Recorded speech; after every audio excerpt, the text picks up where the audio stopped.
Today is the February 15th meeting of the Edina Housing and Redevelopment Authority. No, this is, oh, don't we say this first, or? Okay, thank you. And there are a few things I'd like to cover before we start the meeting. Today, community comment will be the only opportunity during the meeting for the members of the public to participate. You're only allowed to speak for up to 3 minutes about anything that is not on today's agenda or subject of a future public hearing. If you would like to call in for community comment, call 312-535-8110 and enter access code 2634324859 and enter password 5454. So you might want to get your pencil because this comes up pretty quickly in the agenda. And then you press *3 to participate. So with that, we'll be hearing, we'll get the meeting started. And again, I apologize for being late this morning. So are we all set?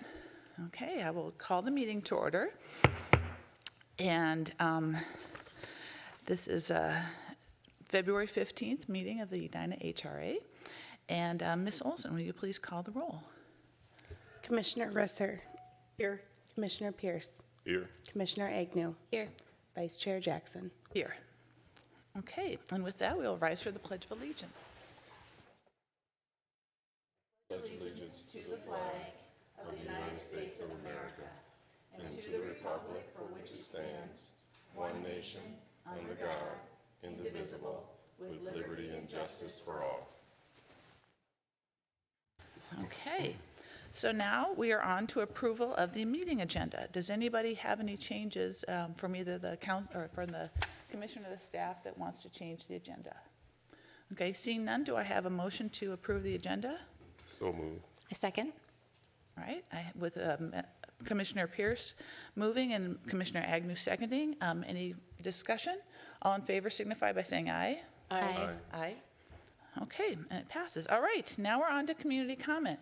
So people who are here to in the chambers to address the commission, please come forward and state your name and address, please. Andy Brown, 5512 Park Place in Edina. I'd like a message delivered to Mayor Hovland and Carolyn. I hope you can do that for me. I'm a 38-year resident, and this board and this council has lost my trust, my friendship, and my vote. And Manager Neal, after what I saw from that FOIA request, I am not a disinformation campaign. You're on the record, on audio, talking about reparations and hiring a consultant regarding that. And I don't appreciate you or your service. So the way you've treated people in this community, I used to caddy for Fred Richards as a kid. He would not have kept you on. So, good day.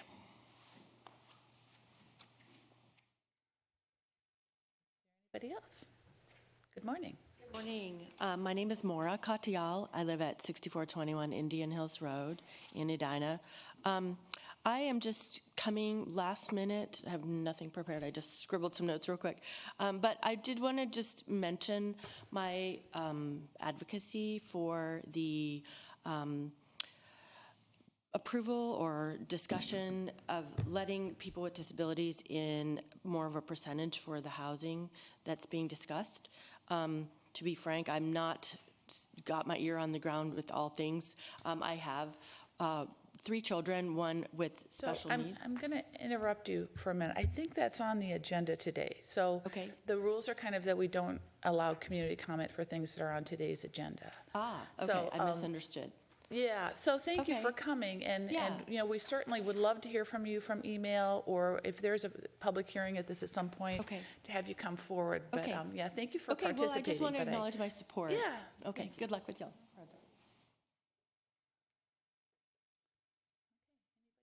Anybody online?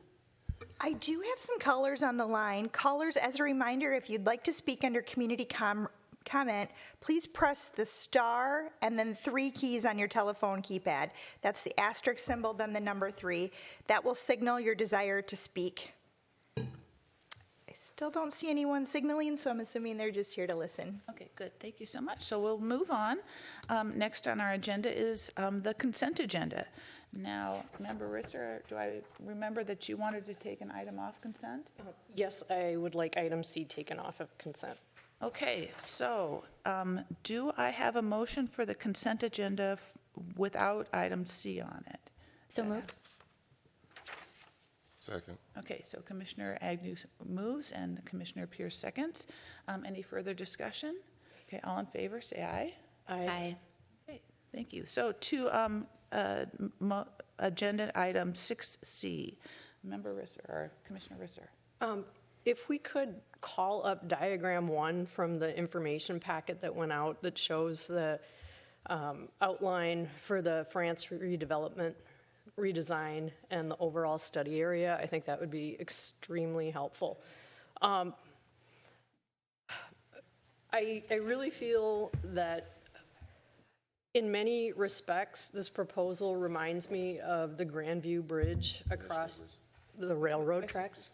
Oh, okay. Thank you. I'm used to talking with and without images. I just roll until it gets up there, but thank you.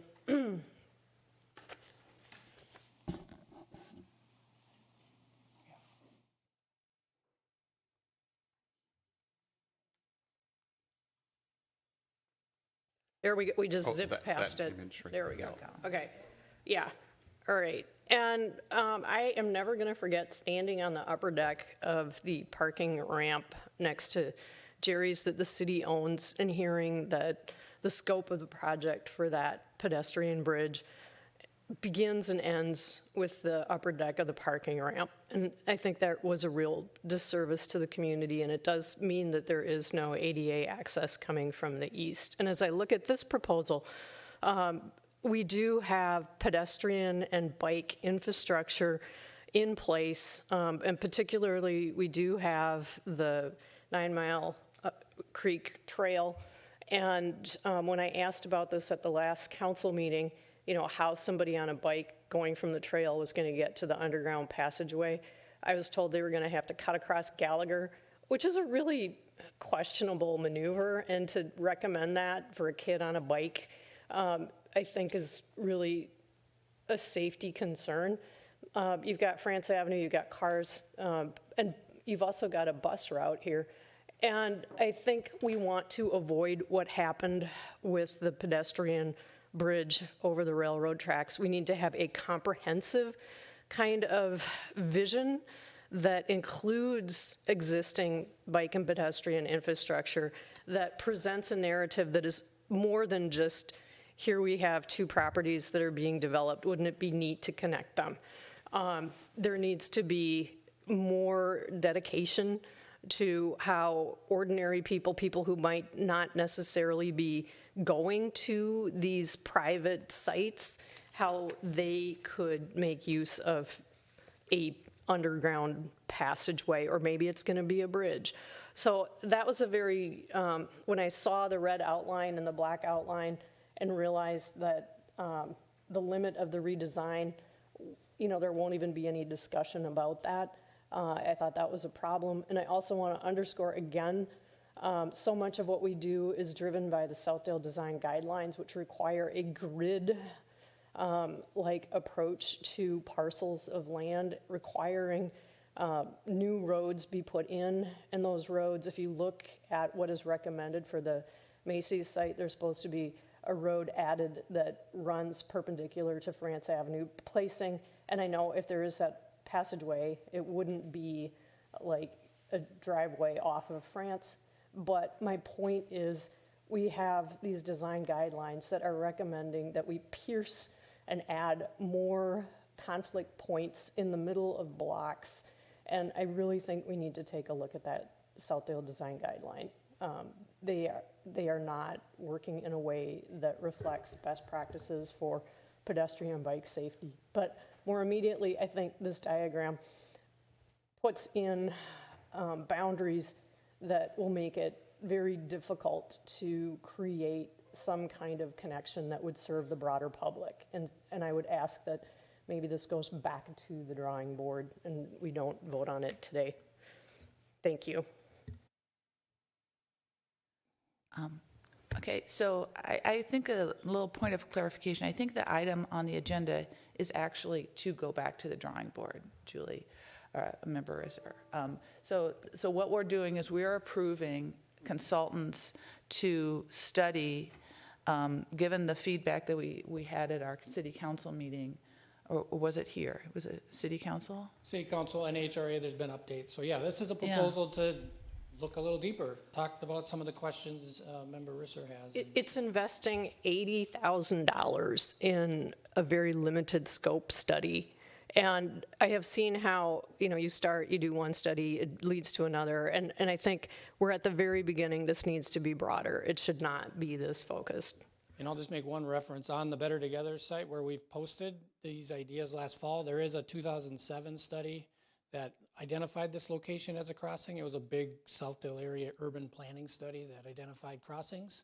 So we're using that as a starting point for this idea. And then it's also called out in the bike ped master plan to make improvements up and down France to try to get people across. Because crossing 6-8 lanes is just not a nice experience, even at Gallagher there where the Three Rivers Park District made some improvements recently, but still not a nice crossing there where you got to cross all those lanes. And yet the existing traffic light at Gallagher in France, one could argue, offers a safer passage point than recommending or just assuming kids will scoot across Gallagher right in the middle of the road. I really do think the scope needs to be changed so that it addresses that bike trail.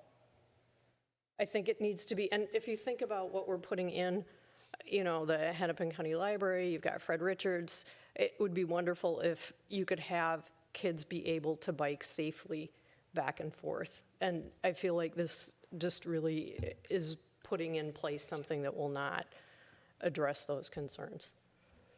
Thank you.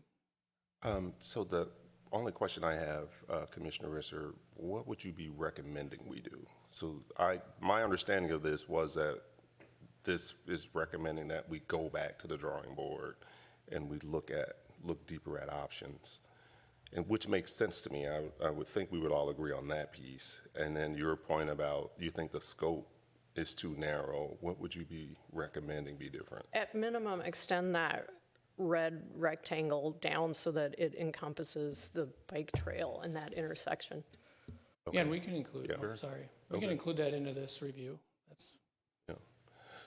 So if we do that, then we would update this and just redraw the red line so that it's clear what's in scope, right? Yeah, we'd ask for approval today, but we'll make that change and include it into the scope of the review and have that as a memo back to the HRA and council as this progresses through those steps.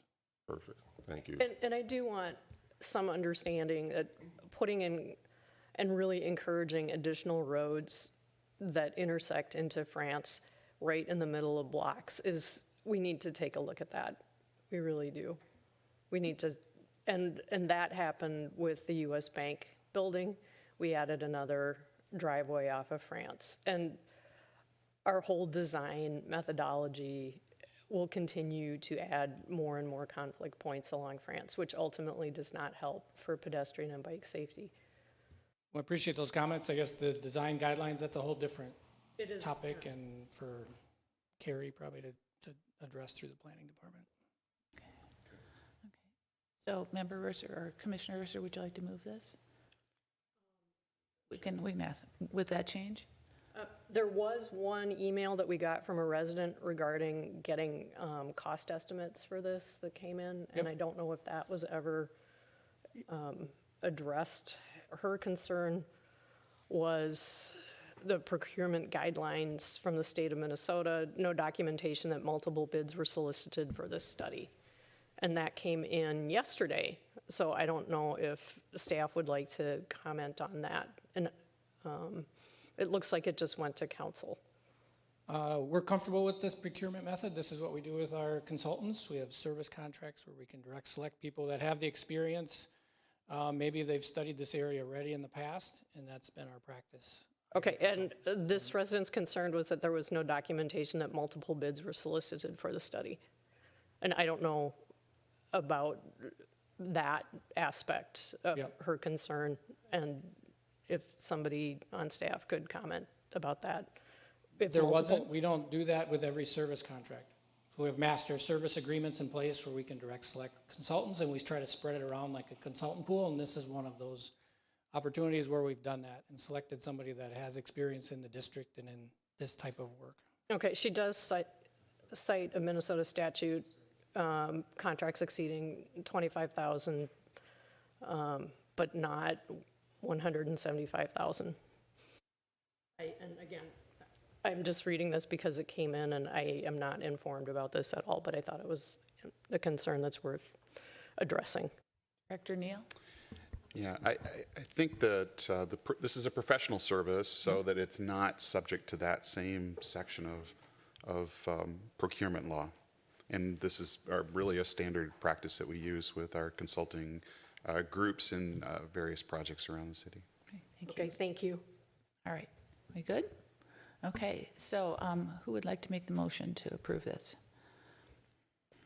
I move to approve item C with the extension of the red area to include the intersection of Gallagher as well as more of the pedestrian and bike way at that intersection. Okay, thank you. Do I have a second? Second. Okay, all in favor signify by saying aye. Aye. Aye. Okay, it's done. Thank you. So we are on to reports and recommendations. And this is first, we've got the amendment to redevelop the 4620 West 77th Street, and this is with Manager Hawkinson. Good morning.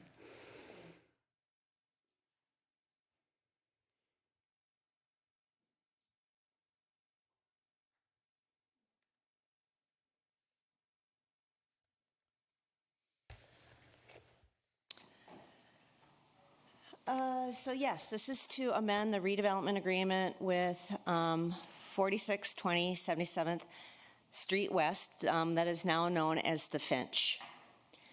So we want to amend the agreement to prioritize people with intellectual or developmental disabilities for the affordable units. The reason for this are multifold. One is making this change does adhere to the comprehensive plan. In there was that we should foster diversity by addressing disparities. And at the time the comp plan was written, we had 0 units of housing focused on people with disabilities. And it was also highlighted in the Housing Strategy Task Force that we needed to have some focus, or there was a desire to have some focus on serving folks with disabilities. So how we arrived at this point is, aside from the plans, is in 2021, Director Teague and I met with an advocacy group of, I call them affectionately the Edina moms. And they met with us because they were really interested and concerned about having housing for their becoming adult children, where they could live in community and get services provided that was away from mom and dad. So they could, like every young adult, want some independence. Their idea that after that, they formed a relationship with Ableite, and they came before the City Council at Sketch Plan to have housing at 54th and France. It was not supported, generally, and so the developer pulled off and did not submit a site plan application and backed away. And at that meeting, it was suggested that we work hard to find another site for this population of people. So we approached Solem at the Finch site, and they were more than enthusiastic to work with these folks. And in the meantime, other advocacy groups came forward and were also meeting with Solem. And so the idea is to have a prioritization of we already have 28 affordable units set aside at that site, prioritize people with intellectual and developmental disabilities for those units. One of the benefits of this is when you have critical mass, services are more available. Fraser and other organizations can come in and do services because it's more economically feasible if there's more than a person here and a person there, and then also it creates community. So with permission, I was sent this photo. This is the original group of advocates and their children, and so we would like to allow that amendment. Technically, they could do this through their tenant selection plan without going through this change, but staff changes, council changes, people change, and we don't want it to be in question 10 years from now on this prioritization and have that deemed with suspects. So we wanted to really codify it and make that change. Questions? So any questions from the commission? Or Commissioner Risser? Is there an effort to reach out to other apartment complexes to see if there's interest in doing this, at other facilities?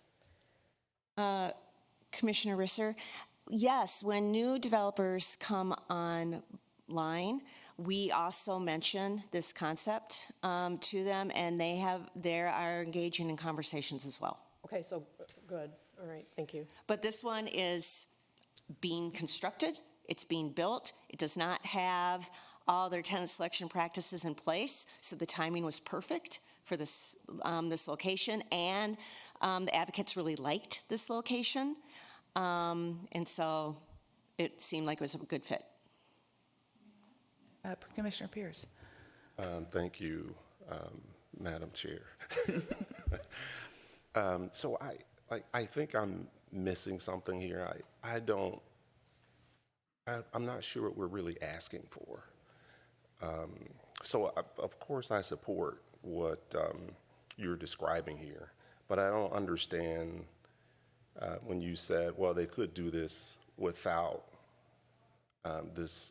approving this agreement change. And so I'm like, what's the implication if we don't approve it, or what benefit are we getting by having this be an approved agreement? I'm just lost on that. All right, I probably did confuse you, and I apologize for that.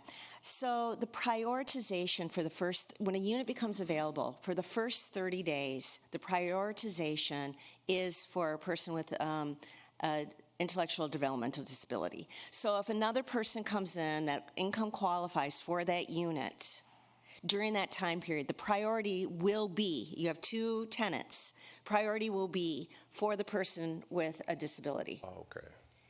And so they could leapfrog, in the sense, over someone without a disability. After 30 days, if the unit is vacant, it will go to anyone who's income qualified. So there is a time lapse where the priority, if two people come in at once for a vacant unit, 3 people, 4 people, whatever, come in at once for one vacant unit, the priority is going to be for the person with an intellectual or developmental disability. And then it opens up to the general population that's income qualified. Got it. Thank you. Commissioner Agnew. Thank you. Do you have statistics or data around our, I think, general metropolitan area on the unmet need, and I know I'm asking you this without name prepping, of people with these disabilities and their unmet need across housing? So do we have information on the underserved community in this space? Commissioners, I don't have an exact number. I do know that children are living 30, 40 miles away in housing, and that was the closest they could find, and so they have to travel far to visit their children, or if there's a need that arises. I know that there's a waiting list that's long at those places.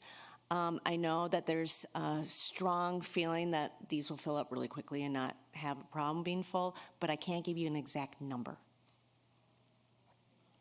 So I have kind of a follow-up question to Commissioner Pierce's question. When I was looking through this, if the tenancy goes to a non-qualified person, so income qualified but not special needs. And then it comes up again, the priority comes back, right? Is that, did I read the agreement correctly? That is correct. Okay, so it always perpetually has priority, not just the first time it's let. That is correct. Okay.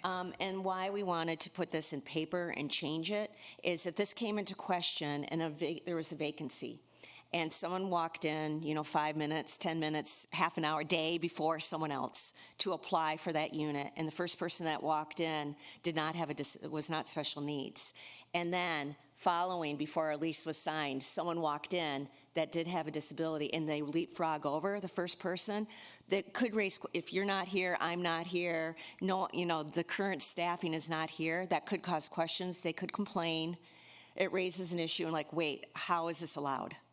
And so we wanted to make sure that it was documented, so in the future, if there is questions about this, we can point back to the agreement.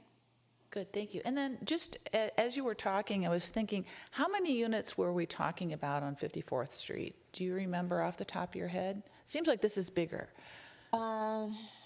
Commissioner, I think that project, and maybe Director Teague has a better recollection, I believe it was 60 units total, and about a third were going to be set aside. So this would be 8 units, roughly more. Okay. But it's fairly comparable with the Okay. number of units. Good, thank you. So I'm thrilled. I want to thank you for continuing to work on this. I know there's members of our community who are just really worried about their adult children having a level of independence, but also some support. And this is great news. So thank you so much. And thanks for making it a part of the structure of the deal of this development. So thanks so much. And thanks for Solheim for working on that.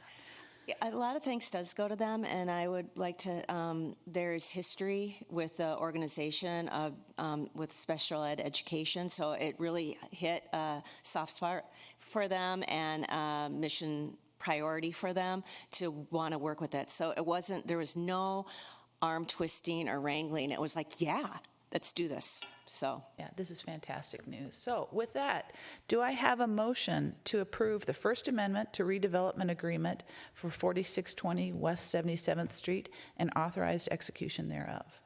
So moved. Second? Okay, moved by Commissioner Pierce, second by Commissioner Agnew. Any further discussion? All in favor signify by saying aye. Aye. Aye. Okay, and it's passed. Thank you. So now we're going to move on to a discussion about affordable housing. And I don't know, Member Hawkinson, if you want to sit there with your computer or but as we've been talking about affordable housing, a lot of questions have come up, and we've had discussion about different types of financing. And I asked staff if we couldn't have a little bit more of a discussion here in public among the commission about what it means to be affordable housing. So I want to keep an eye on the time so that we stay on time, on track here. But I wanted to start with a definition of affordable housing. One of the fiercest rebukes I've gotten from I've heard from the Planning Commission is that the City Council, when they're talking affordable housing, what do they mean? And I think it's really important. It's a complex term, and it covers a lot of different things. And I thought it might be helpful, and I believe I sent you all last night, and I apologize for the delay, but some of the definitions of affordable housing in the comprehensive plan. So I thought we might just kind of go down the line and talk a little bit about, when we're talking affordable housing, what does that mean? And do you think we need to have a more simplified statement for the public when we're talking affordable housing, that they can have a united agreement about what we mean? So I'm just going to call on people. So Commissioner Agnew, I'm going to call on you first. So tell me a little bit about, when you hear affordable housing, what does that bring to mind? When I think about it, it's really looking at the overall housing makeup that we have within a community. And it's asking, are their needs not necessarily being met by what is there today? And because Edina Moms was brought up, right, I think back to like, you know, Edina Moms groups, and you see things of like teachers posting of like, oh, I'm like, I know or a mom posting, there's a teacher at the school who wants a house and can't find one, is looking at this price point. And I just think about all of the people who are already members of our community, whether teachers or service workers or nurses, right? We have an amazing medical industry here. Can they afford to live in Edina? Can they afford to live close to where they're already working and engaged?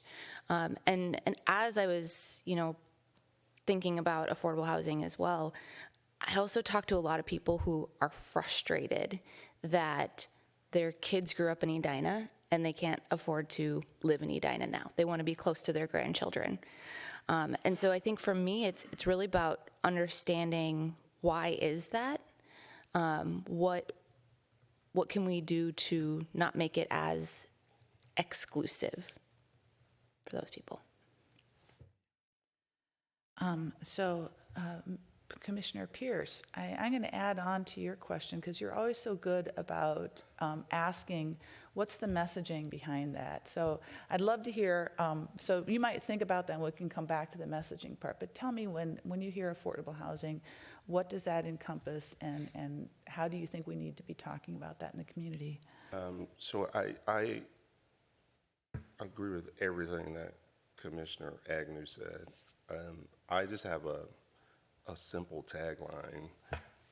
I think when we talk about, today we frame it as affordable housing, but I think of it as having sustained housing affordability now and into the future.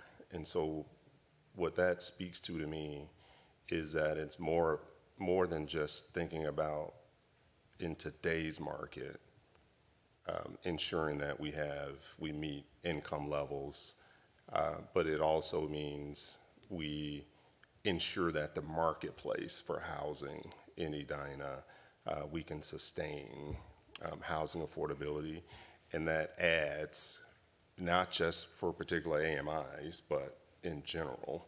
And so I did an article in the Sun Current that talked about our median home value today being $660,000, and in 7 years it's projected to be $1 million. And we know market fluctuates, right? But if Edina gets to a point where the median home value is $1 million, then that definitely says that we have less housing affordability in the broader sense. And so I think we need to focus on multiple aspects, not just the affordability that's reflected by various AMIs. So that tagline, sustain housing affordability today and into the future. Terrific, thank you. So Commissioner Risser, tell me what your thoughts are about affordable housing. Sustainability is a key point, and one of the things that was sort of drilled into my dad and us is that you're never going to really build equity if you're renting. And I really think we need to have affordable housing that allows people to build equity. We do have some of that, but the vast majority of units that are going up are rentals. So I think that's a problem. I also think there needs to be diversity of land use around where affordable housing exists. And it is very sobering to look at the, and I don't know if we could get the zoning map up on the screen, but there is future land use designations that, for example, office residential, mixed use, where we have proceeded to build purely residential complexes. And so gutting out the restaurants, the employers, the landscape businesses where people are hired to, do all kinds of things from design to putting in plants, and all of that really is diminishing. And when you look at our neighborhood nodes, they are almost being wiped out. And that is something I think to be very much concerned about, because I think affordable housing, you need to have a place nearby where, you could go have some pizza or have something, but there's no guarantee that those places will continue to exist because we have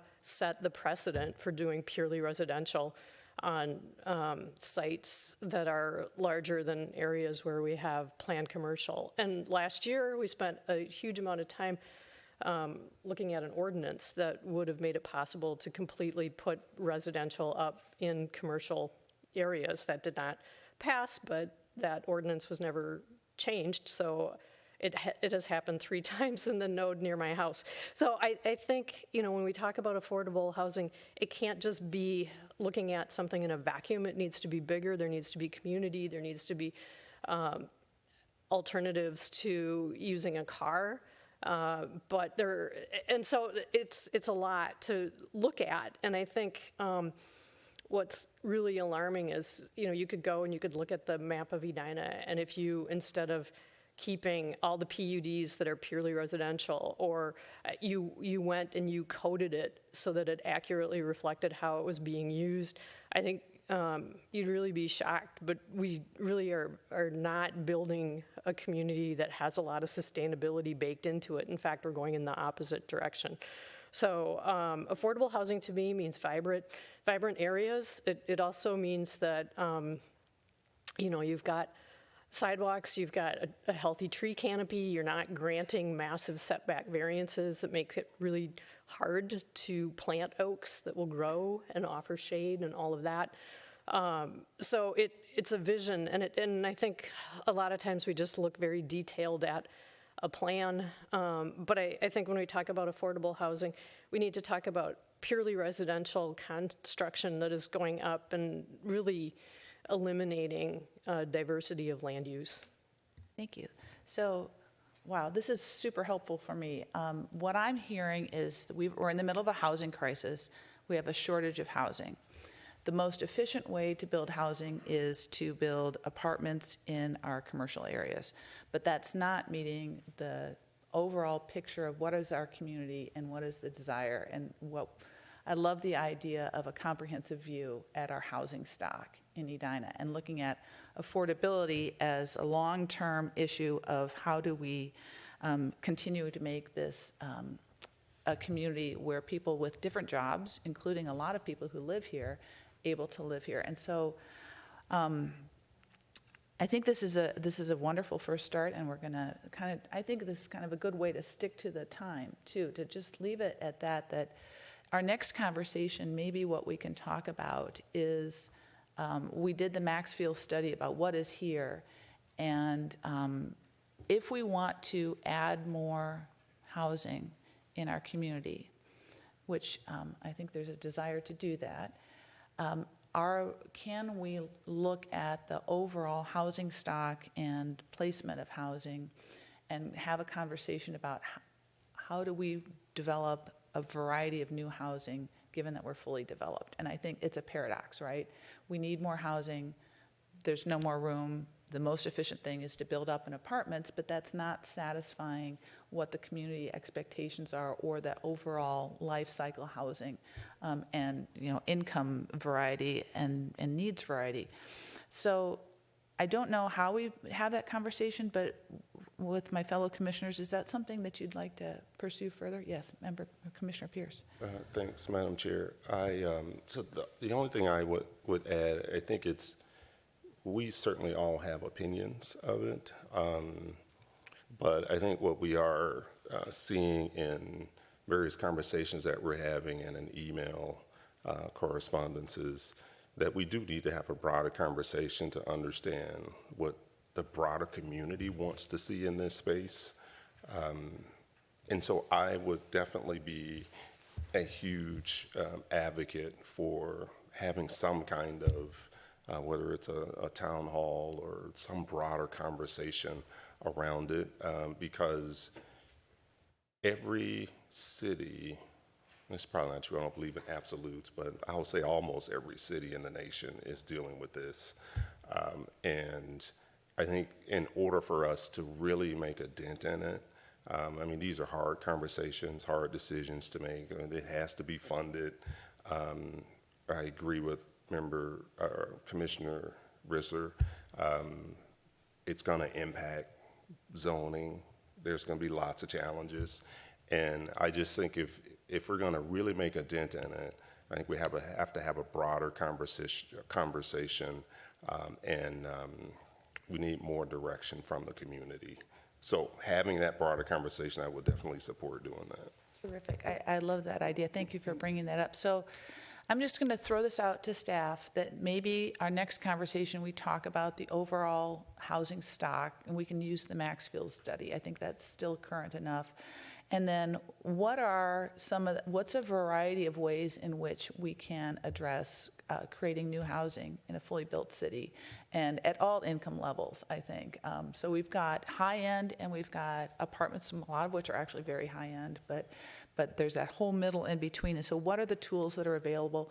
We have a brief discussion about that and then open it up to a public discussion, whether it's a public hearing or a town hall. Does that sound like a plan? Yeah? Commissioner Visser? Okay. So is that direction enough, Director Neal? Okay, thank you. So thank you all. I think this is good, and it's good to have it on tape and in the public air. I think I have a sense that in the community there's a fairly good alignment on where we want to go, but there are going to be some hot points, and it's good to find out where those are. So thank you, and we will move on then, if I can find my agenda here. To end of the 2023, item number 8, and this is Mr. Neuendorf, Manager Neuendorf, the 2023 year in review. What did we do last year in economic development?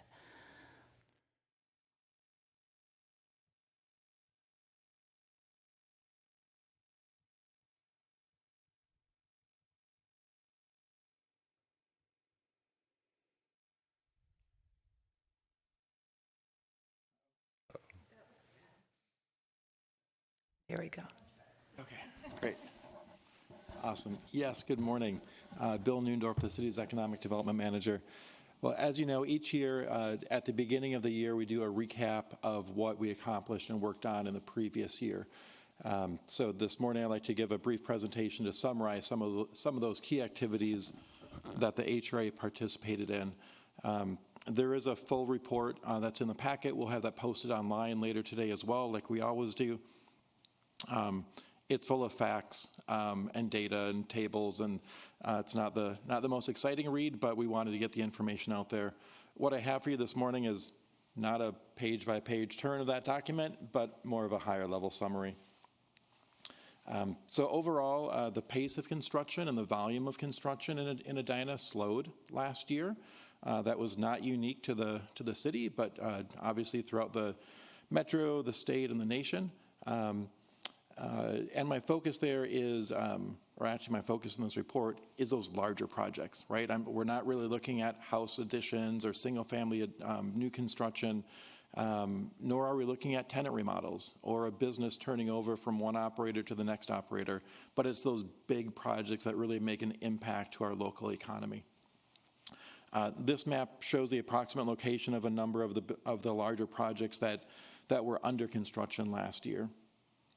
And as you can notice, the majority of our reinvestment and our major projects are in that southeastern quadrant in the greater Southdale neighborhood and Pentagon Park.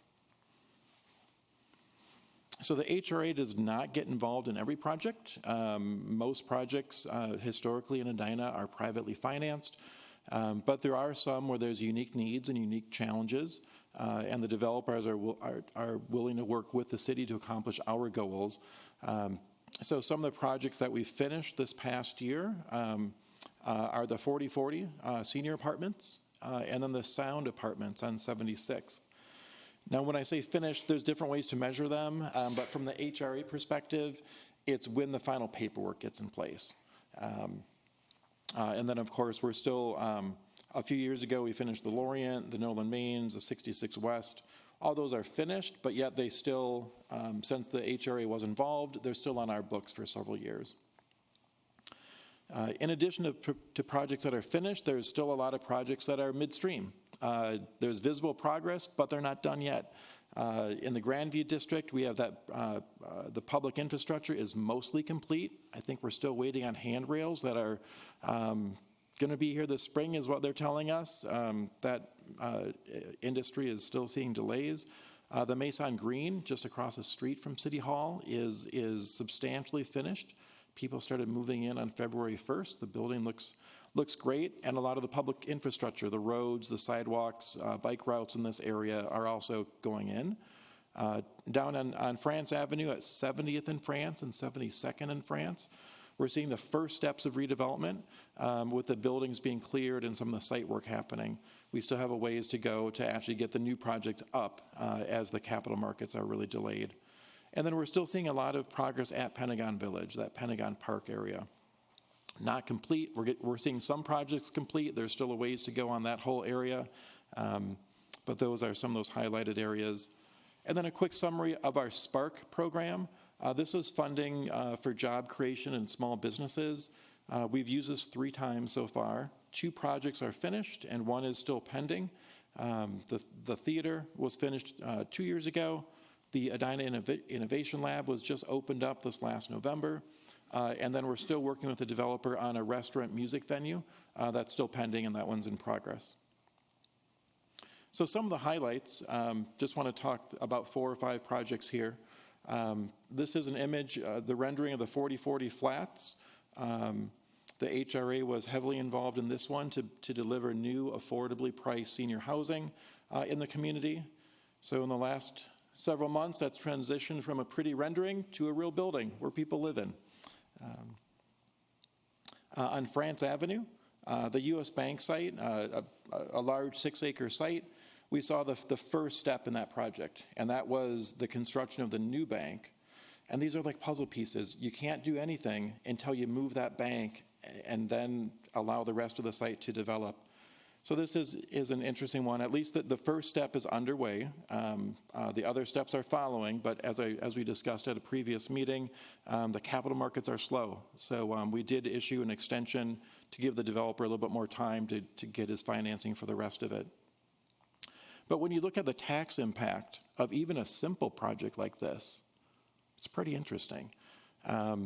So this table shows the actual taxes paid by this particular site last year versus what's projected this year. The math is a little bit rough because the final tax bills haven't gone out yet. So this is the estimate that comes in the mail to your house that shows here's approximately what your taxes are going to be this next year. So even for a small project like this, last year's value of the land was about $1.3 million. This year's value is 4.3. Now I should note that when the tax assessor measures that, the projects aren't finished. It's probably a shell and maybe some dirt. It's not a finished project. So it actually takes a couple years for the full project to be reflected in the numbers. So when I use the term unfinished, that's what I mean. The building isn't fully done according to the tax assessor. But prior to construction, this site paid $8,000 to the school district. After construction, they pay $24,000 to the school district. To the county and the city, they pay about $5,000 to $6,000 before construction. After construction, they pay 3 times as much.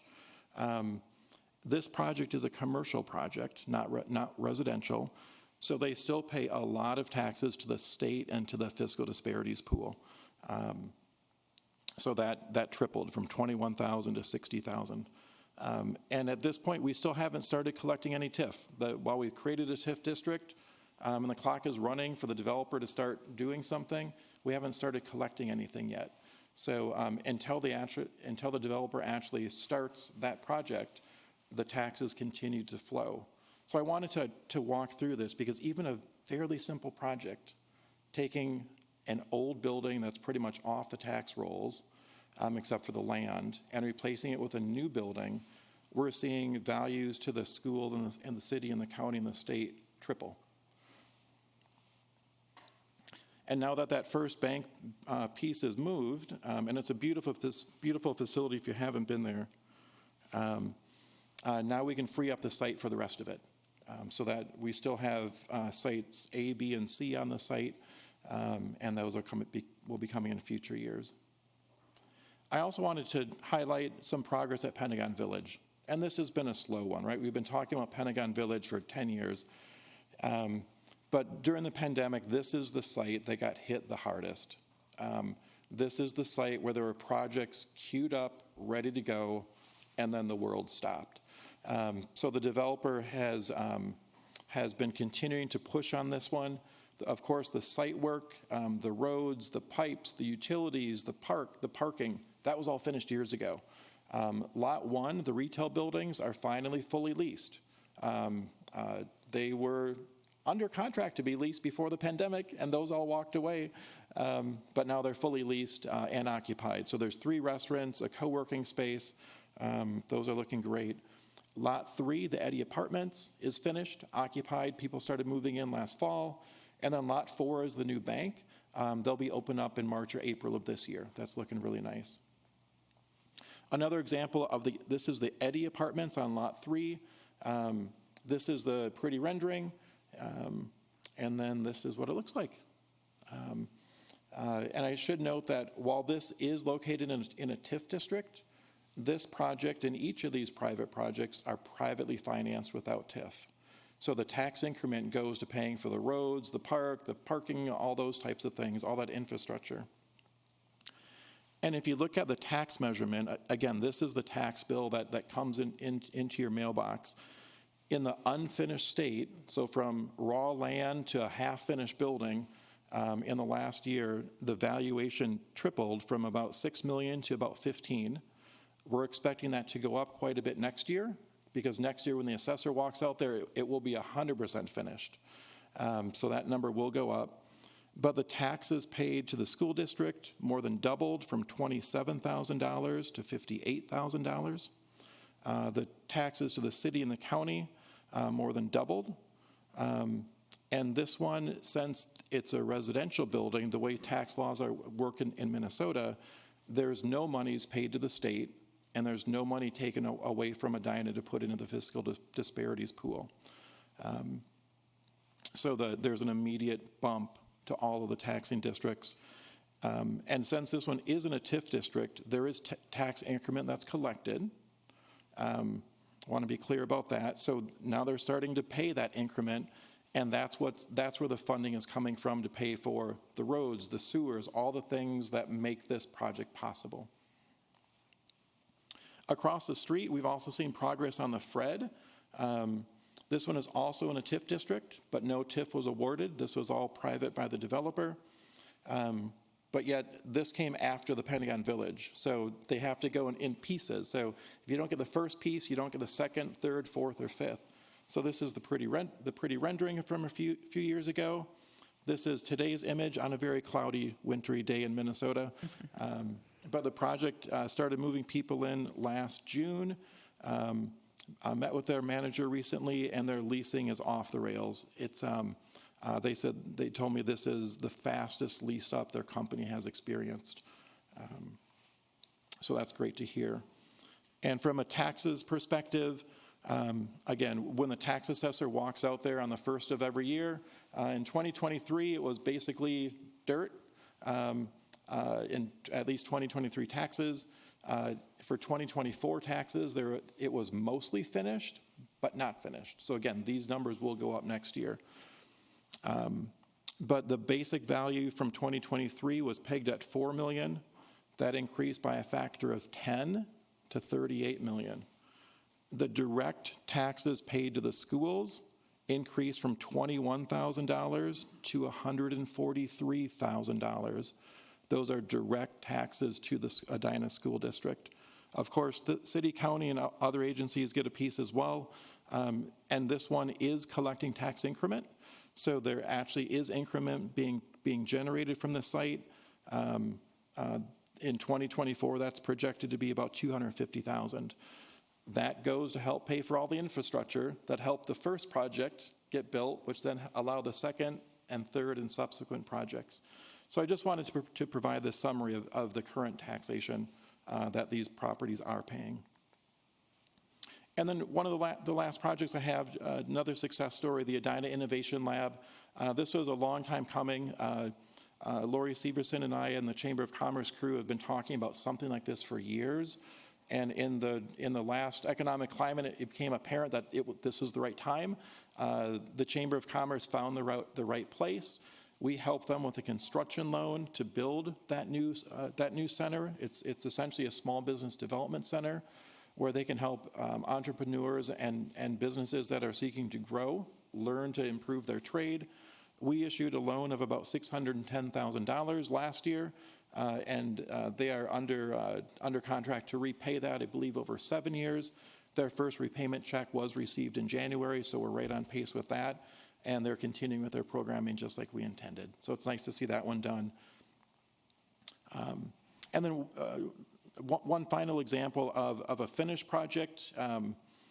This is the Nolan Mains and that center parking garage. So this was finished in 2020, but I wanted to share it just again for context. One of the reasons that we do tax increment. This parcel pre-development had been tax exempt for decades, for a couple generations actually, had not paid a penny towards the taxes. After development, we attracted nearly $80 million of private investment that built the city plaza, the city parking, all the infrastructure we wanted. We issued, in return to the developer, a pay-as-you-go TIF note to reimburse them for all the things we asked them to build, and we've been making progress payments towards that. Some of the other positive things that came out of that investment, 17 new businesses, mostly small local businesses attracted to that property. A couple franchises, but mostly small. In the public plaza, we've held over 50 events in that plaza, and we intend to do that year after year. And of course, about 120 public parking stalls, more public infrastructure, improved telecommunications in that whole area, and a similar story for taxation. So that project went from paying zero to the city, the schools, the county, and everybody else for their tax bill last year, their actual bill, not their estimated. They paid $158,000 to the Edina schools. They paid $106,000 into that fiscal disparities because part of it is commercial.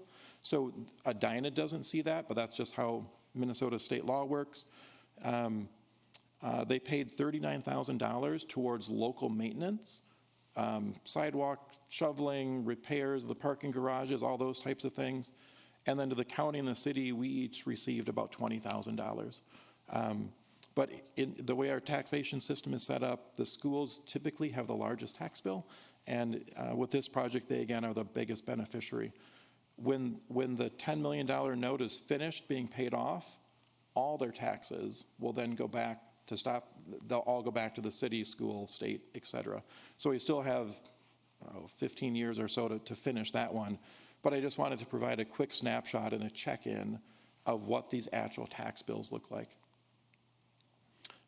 And then you've seen the slide before, but this is the annual update of how much of Edina's tax base is contained within a TIF district.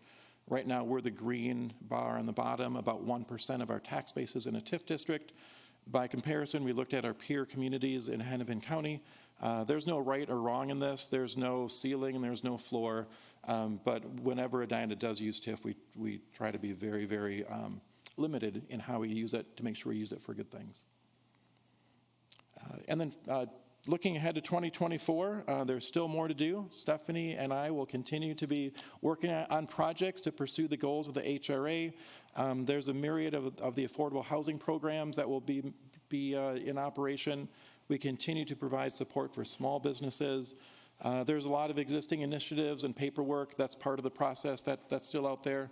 But we're always looking for new opportunities, new ways to deliver and meet the goal of the HRA. So looking ahead to 2024, I don't want to take the time to run through this list, but there's a lot of things we can forecast today. And there's, I'm sure, a few surprises that are going to come up that will work with you along the way. So with that is a summary of where we were in 2023 and some of the things we're looking for in 2024. With that, I'm happy to answer any questions if you like. Terrific. Thank you. Commissioners, any questions? Yes, Commissioner Pierce. Thank you for that. So I have a request. So I liked the project slides with the taxes on there. I think it would be great if we could calculate based on projects, I'm thinking out loud, how much those projects have increased the tax base. And I like you did county, city, school. And so I think knowing what that total is would be great. And then you talked about the increment. And I think this gets like really close if you add this next piece. And so having that, and then take the increment. And the way you just did the presentation, I thought of the increment as deferred, right? So I never thought about it in those terms. And so what you could do is say, this is all the tax base that we've increased by these projects, and some of them used TIF, some didn't. And then you could also show those that are using TIF, you have on there what the increment is. And then we could actually speak to, if we didn't do those projects, then the same amount would have gone to the schools, to the city, to the county. But we did the project, we've increased the tax value, and then after whatever the term is, 10 years, 15 years, 20 years, or what have you, then that increment now goes to the school, to the county, to the state. And so I think it might be a neat way to just kind of walk through the TIF conversation, because I think that makes it pretty easy to understand. It makes it easier to understand than what I've seen in the past. So that would be my ask, if you could kind of sketch that out, and maybe we can chat about it and maybe refine it a little bit. But thank you very much. Happy to. Commissioner Risser. I also found that to be helpful, but I think we also need to include other metrics. And I'm thinking of the projects where the developer gets massive setback variances, and we're essentially treating the site as if it were twice the size that it actually is. And, just thinking about how, when you go from a 25-foot setback to a 7-foot setback along an arterial road, the risks to pedestrians and to bikers just increases tremendously.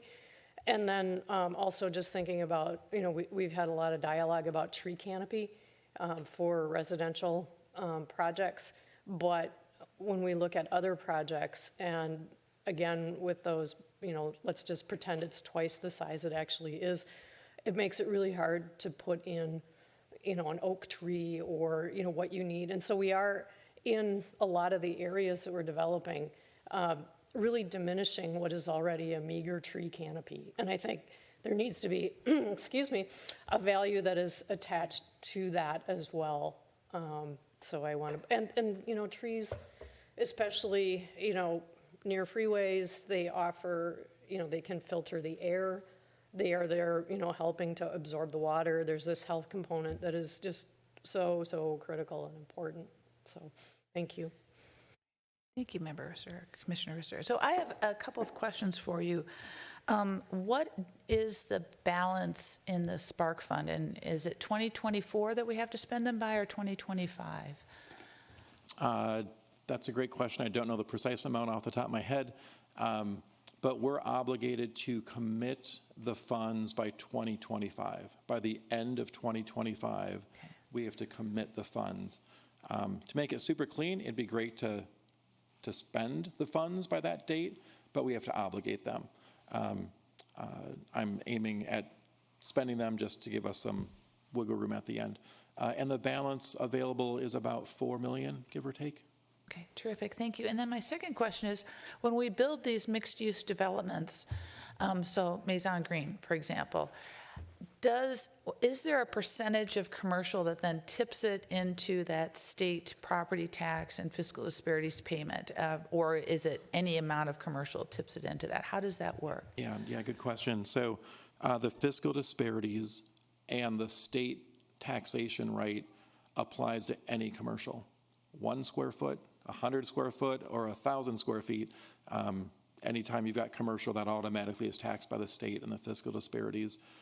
Part of the reasons that we are making some of these shifts, though, is like where the Fred is, the Pentagon Park, that used to be office. And so right away, 40% of any taxes from that project go into fiscal disparities, which is great if you're a city other than Edina, because they get part of our tax base.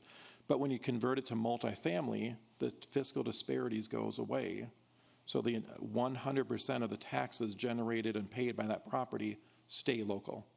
And so in some of these redevelopment projects, we're seeing some massive increases in our local tax base because we don't have to siphon 40% of it out. Terrific. Thank you so much. Yes, Commissioner Risser. Yes, but when we talk about how property is valued, walkability is a factor that is becoming more and more prevalent, particularly with private residences. And so when you remove the mix of commercial and you essentially take away the ability to have walkable communities, you diminish that. So I think it really is a balancing act.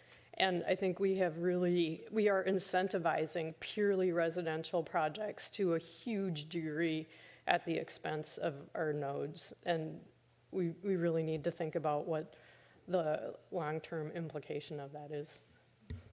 Any other comments? Okay, thank you very much, Manager Neuendorf. All right, commissioners' comments. Any comments from commissioners? Okay, and we have our director comments. I'm sorry, I had one Yeah, for comment sure. to add to mine, and that is that at our January 11th meeting, we had 3 community comments. Oh, okay, absolutely. And we didn't get a chance to address those earlier. They were all 3, however, on 2 subjects. Well, one subject, it was around the city's state legislative platform. The 2 issues, items 2.4 and 2.5, were found objectionable, and they asked the council to remove those items, and you did. Or they asked the HRA to remove those items, and the council did that. Terrific, thank you. I'm sorry I skipped over that on the agenda. Okay, any other further comments? Okay, do I have a motion to adjourn? So moved. Second. Motion moved by Commissioner Agnew, second by Member Pierce. Any further discussions? All those in favor signify by saying aye. Aye. Aye. All right, we're adjourned. Thank you.